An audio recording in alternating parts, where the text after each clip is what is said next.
Okay guys, last day of 2025, December 31. So this is our reference. Tingnan natin kung ano ang kaibahan next year. Ganito siya. Ang harapan sa banda. At saka dyan ang baba.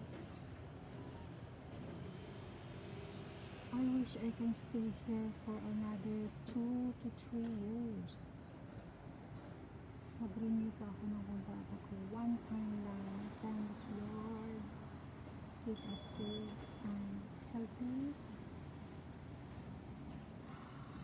Matupad na yun. Matagal ko nang pinapangarap. I love you Lord. Thank you for 2025. Full of grace, healthy body, and mga kamag-anak ko. So, salamat po sa grasyo. Natin sa 2026, pagpatayon ang ka-upsay sa pang-iisip o pang-lawas. Thank you so much, Lord Jesus.